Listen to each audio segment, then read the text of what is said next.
김대동 닮은 카피라이터 정철입니다. 반갑습니다.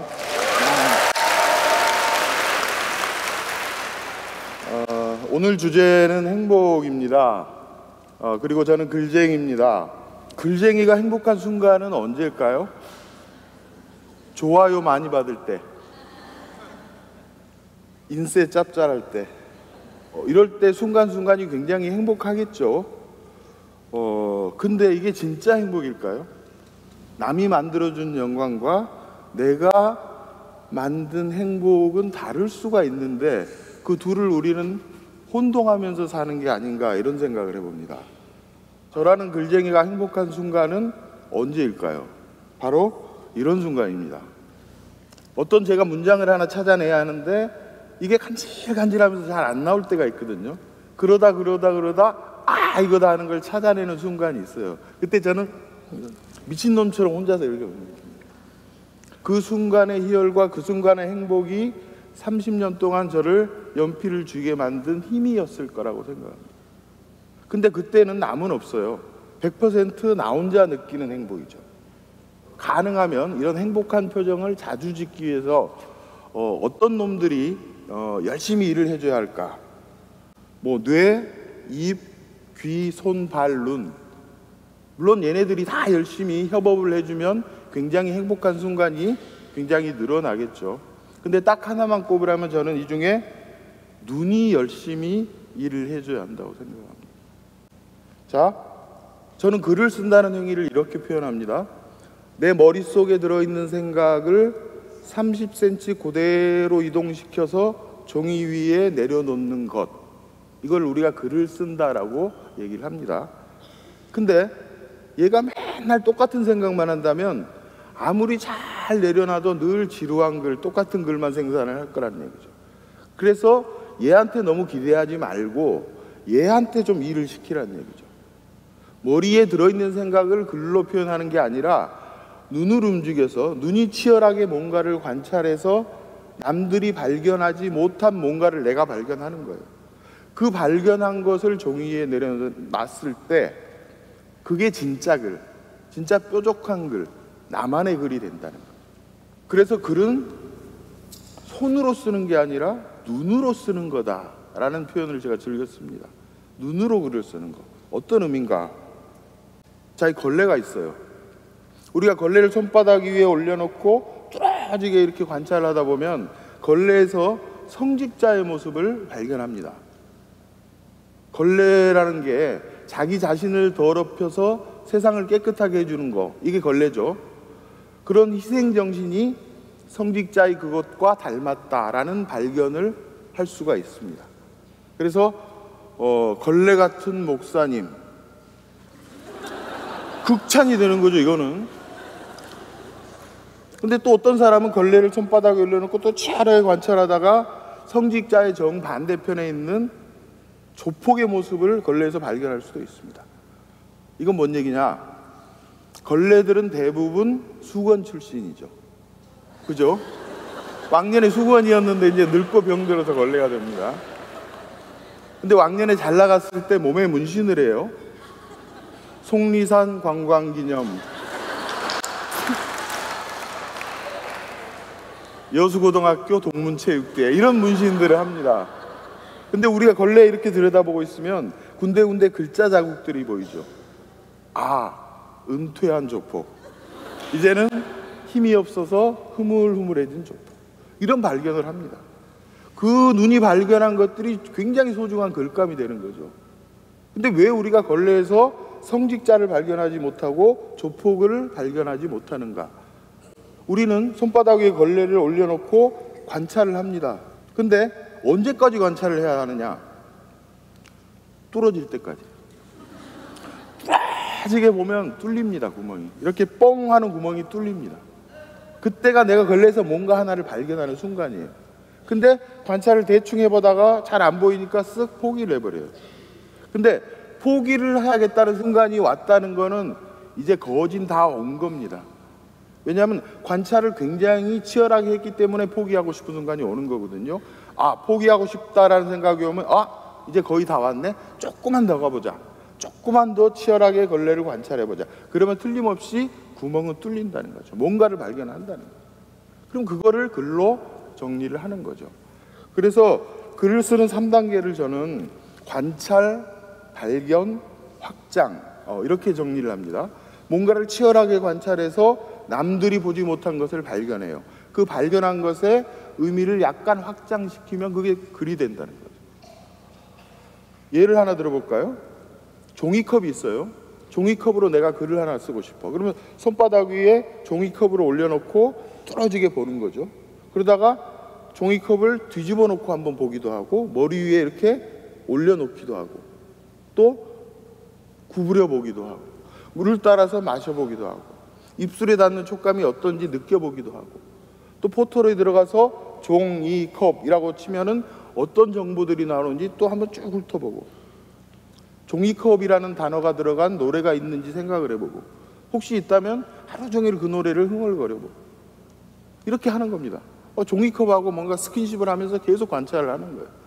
그러다 내가 종이컵에 액체가 아니라 고체를 넣은 적은 없는지를 생각해보는 거예요. 고체? 고체 하면서 어떤 이미지가 떠오릅니다.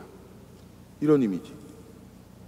이제 뭔가를 발견한 거예요. 종이컵을 막 관찰하다가 이제 확장만 시키면 됩니다. 그 확장된 글이 종이컵에게 라는 글인데요. 너는 물이나 커피를 담는 싸구려 용기였다. 환경에 부담만 주는 허접한 용기였다. 그러나 너는 다시 태어났다. 촛불을 담는 용기로 다시 태어났다. 아빠 손에 들린 너는 저항이었고, 엄마 손에 들린 너는 기도였으며, 아이 손에 들린 너는 희망이었다. 이제 사람들은 내 이름 앞에 싸구려나 허접한이라는 수식어를 붙이지 않는다. 내 이름은 용기다.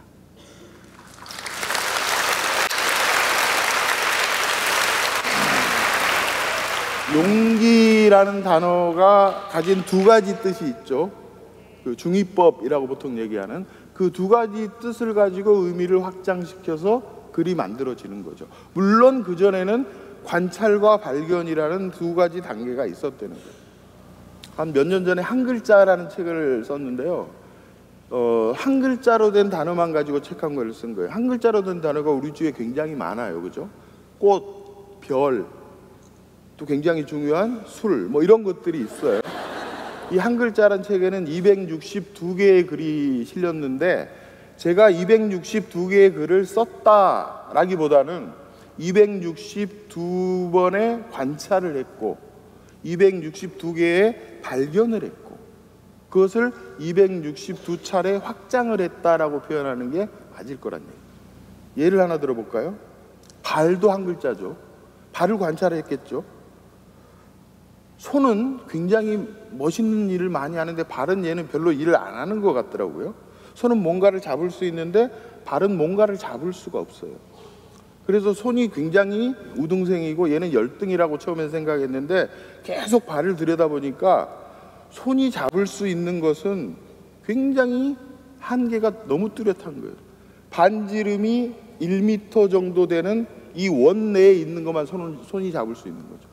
발이 움직여주지 않으면 1m 밖에 있는 거는 어떤 것도 손이 잡을 수가 없는 거예요.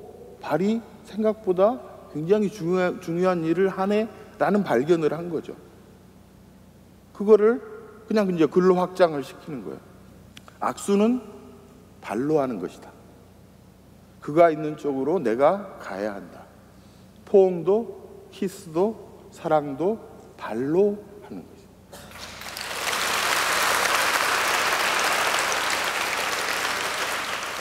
그가 나에게 다가오기를 기다리지 말고 내가 그에게로 움직이자.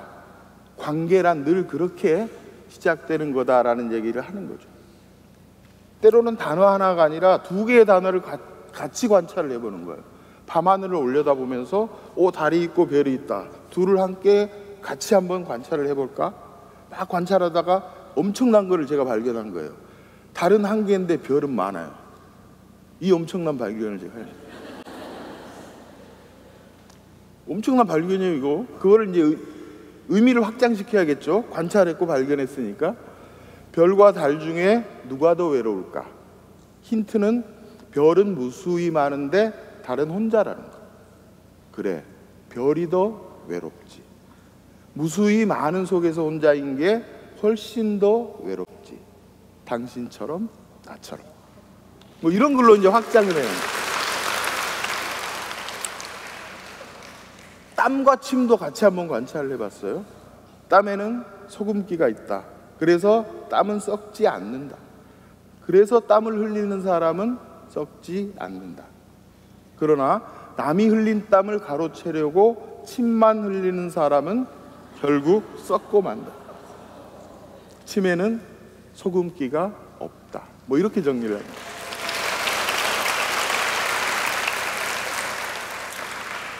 실습 한번 해볼까요? 뭔가 이제 보일 것 같죠, 그죠? 자, 꼬마를 보지 마시고 꼬마 콧잔등에 있는 쉼표를 한번 뚜렷하게 관찰해 보세요. 지금 보니까 쉼표가 뭐를 닮았네? 태아. 태아가 웅크린 모습을 닮았죠. 엄청난 발견입니다. 또 태극기 모양이랑 이렇게 닮았죠. 태극. 자, 이 쉼표라는 친구는 우리가 한 3년 만에 만난 거 아니죠. 어제도 어디선가 만났을 거예요. 근데 쓱 지나쳤어요. 근데 우리가 이걸 한번 관찰해 볼까라고 생각하고 들여다봤더니 불과 한 5초 만에 누구는 여기서 태아를 발견하고 누군가는 올챙이를 발견하고 누군가는 또 태극 발견을 했다는 얘기죠. 이렇게 관찰을 하면 발견을 한다는 거죠. 이제 의미를 확장시키는 요령만 조금씩 늘려가면은 그냥 글이 되는 거라는 거죠. 그러면 딱 이런 순간이 온다는 거죠. 저도 쉼표라는 놈을 가지고 글을 하나 써야겠다라고 막 봤더니 얘가 숫자 9하고 똑같이 생겼다라는 발견을 한 거예요. 그죠? 9랑 똑같이 생겼죠. 그래서 그 발견한 거를 그대로 정리한 게 쉼표라는 글인데요. 쉼표는 숫자 9를 닮았다. 1에서 9까지 열심히 달려왔다면 10으로 넘어가기 전에 잠시 쉬어가라는 뜻이다. 9에서도 쉬어주지 않고 10, 11로 허겁지겁 달려가는 사람은 12는 구경도 못하고 지쳐주지 않고 만다. 쉼표에 인색하지 마라. 쉼표를 찍을 줄 아는 사람만이 마침표까지 찍을 수 있다. 뭐 이렇게 정리를 하는 거예요.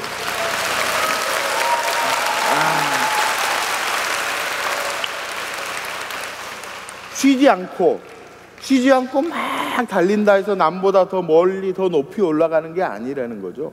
중간중간에 쉬면서 내가 걷는 방향은 옳은지, 또 내 보폭은 적당한지, 또 에너지도 충전하고 뭐 이러면서 가는 게 훨씬 더 멀리 가고 훨씬 더 높이 갈 수 있다, 이런 얘기겠죠. 자, 관찰 얘기를 했는데요. 관찰과 함께 기억해 둬야 할 단어가 하나 있는데 그게 바로 관점이라는 단어입니다. 관찰은 내 눈 하나만 사용하는 거예요. 근데 관점은 내 눈만 사용하는 게 아니라 다른 눈을 막 사용하는 거예요.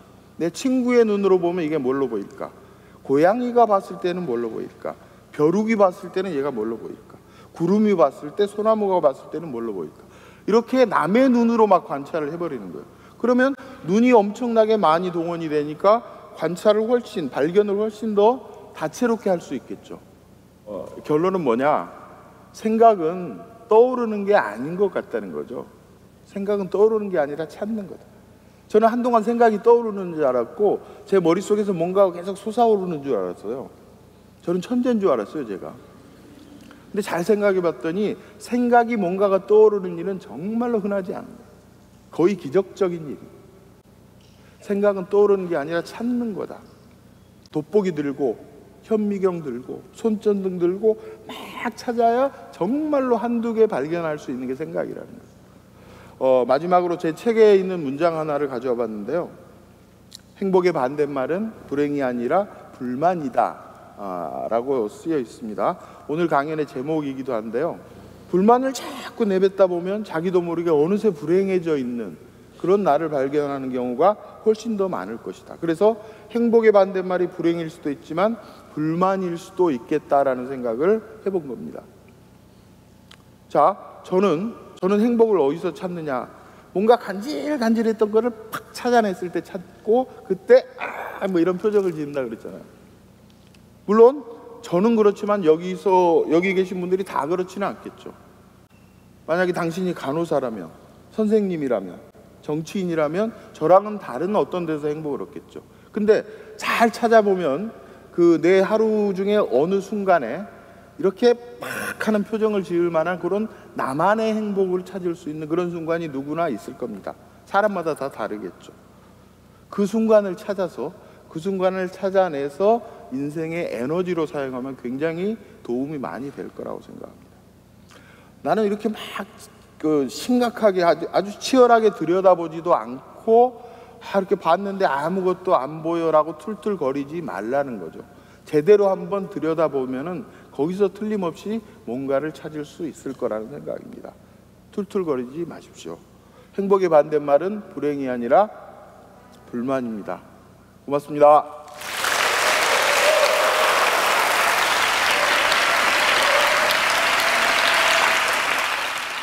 지식을 나누고 성장합니다. 경기도 지식 캠퍼스.